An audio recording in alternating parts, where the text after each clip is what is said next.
Freelancers often think their business has no expenses, which sounds nice, but it is also completely wrong. Obviously.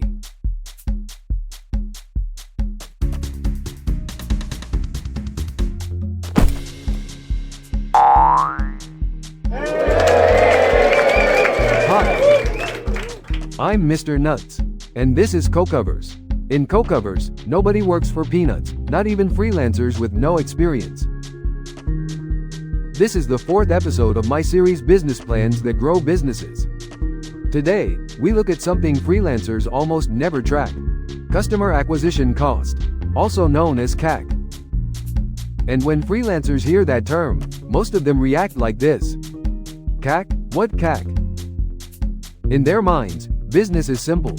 You work, client pays, money appears. End of story. But real businesses always have expenses, even when freelancers think they don't. Customer acquisition cost simply means everything you spend before a client signs a contract.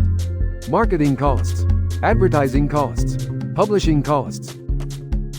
Even things like blog hosting or producing educational content can be part of your CAC. But the highest cost is usually invisible: your time. Time spent writing proposals or emails. Time spent talking to potential clients. Time spent preparing project scopes. None of that time is billable. Yet, time once spent is gone forever. Which means it is a real cost to you personally. And many freelancers spend huge portions of their week doing exactly that: hunting clients, chasing gigs, spending time without landing work. So, there are two main types of CAC you should have control over: money and time. The money side is easy to understand and measure. Let's look at an example of a freelance platform, for instance. The platform does only one thing for you: it connects you and your client. Thus, what it does is logically CAC even if the charge comes later when the client makes the payment. Imagine you win a $10,000 project online. Sounds great, right? But platforms charge fees. For example, 20%. That means the platform alone may take over $2,000 from that project. And that is only one part of the CAC. Before you even get that project, you spent some money sending proposals that did not land projects. Those are also your CAC, meaning money spent before landing paid work. Now, the time part. And maybe you spent 10 hours sending proposals to different clients, going through interviews and doing other preparations before landing that sweet $10,000 gig. Let's say your hourly rate is $50. Technically, those 10 hours already cost $500. Kind of. Nobody is transferring that money to anyone else, which is why this is hard to count as CAC. Now, those 10 hours of your work are worth $500. That is basically money you didn't get, as you spent it on getting work in the first place. It's invisible CAC. Had you been fully occupied with paid work, you would have made those $500. If you could have gotten more work without spending that time on hunting gigs, your revenue might have been $10,500.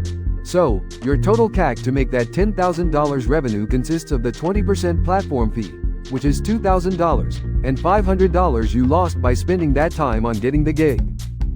$2,500 in total. But in your books, you only see that $2,000 platform fee taken away from your revenue. That is your visible CAC. And that $500 is invisible CAC, the money you never made. Many freelancers never calculate how much that invisible CAC is, which means they can't control it. By the way, this is my neighbor. Good coconut fences make good neighbor coconuts. I don't like this guy that much, so I let him roll a bit further. Moving on.